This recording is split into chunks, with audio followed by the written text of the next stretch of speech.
নির্যাতন আমাদের উপরে আওয়ামী লীগের নেতা কর্মীর উপর করে যাচ্ছে, এর জবাব ইনশাল্লাহ একদিন আমরা দেব। এটা হলো আমার কথা। আর একটা কথা আমি অনুরোধ করবো, আমি এখন যুক্ত তোমাদের অনেকেরই বক্তব্য শুনছিলাম, কারণ মাঝে মাঝে ইন্টারনেট সমস্যা হয়, জল করে যাচ্ছে না, আমার প্রায় অসুবিধা হয়। কিন্তু তারপর আমি বলবো, নিজেদের কি পোস্টমর্টমের দরকার নাই, কারণ এটা আমাদের নিজেদের দোষের কিছু না। যারা জাতির পিতা বঙ্গবন্ধু শেখ মুজিবুর রহমানকে হত্যা করেছে একবার সপরিবারে, সেখানে আমরা 2 নম্বর বেঁচে গিয়েছিলাম, তারপর আমরা ক্ষমতা এসেছি, দেশের উন্নয়ন করছি, এটাই তাদের চক্ষুসুর। হ্যাঁ, জোর করে ক্ষমতায় থেকে যেতে পারতাম, কিন্তু আমি তো চাইনি লাশের উপরে লাশ ফেলতে, সেই জন্য আমি সরে আসছি।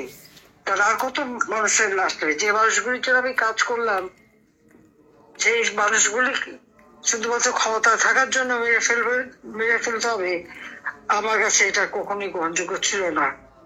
তারপর অপবাদ দিয়েছে, মিথ্যা কথা বলেছে, আমরা নাকি গণহত্যা করেছে। গণহত্যা তো ওই ইউনূস আর তার ওই মাস্টার মাইন্ড আর তার সমন্বয়ক তারাই করেছে। শুধু গণহত্যা, মব জাস্টিসের নামে যেভাবে পিটিয়ে পিটিয়ে মানুষ হত্যা করা, এটার এর কোনো জাস্টিফিকেশন নেই। যতই তারা দায় মুক্তি দিক, ইন্ডেমনিটি দিক, 15ই জুলাই থেকে যারা কতটা দায় মুক্তি দিয়েছে, এটা কোনোদিন দায় মুক্তি হবে না। ইনশাল্লাহ একদিন এর বিচার হবে। কারণ এই মব জাস্টিস করে নামে পিটিয়ে মানুষ মেরে শেষে মবের উপরে, জনগণের উপরে দায় চাপিয়ে নিজেরা বাঁচবে, এটা হতে পারে না।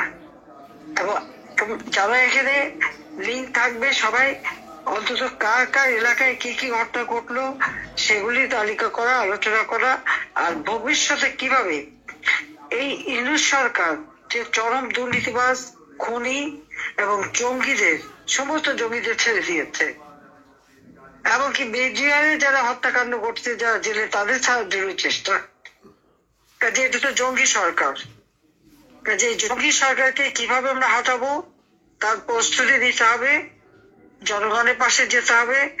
10 জানুয়ারি জাতির পিতার প্রত্যাবর্তন দিবস, এই প্রত্যাবর্তন দিবস উপলক্ষে গরিব মানুষের মাঝে, যার যে আমি জানি সবার বাড়ি ঘর জ্বালিয়ে পুড়িয়ে, ব্যবসা প্রতিষ্ঠান পুড়িয়ে দিয়েছে, মামলার উপরে মামলা, নানাভাবে নির্যাতন করে যাচ্ছে, তারপরেও যে যতটুকু পারবে মানুষের মাঝে যেমন শীত বস্ত্র দেওয়া, খাদ্য দিয়ে সাহায্য করা, মানুষের পাশে দাঁড়াতে হবে।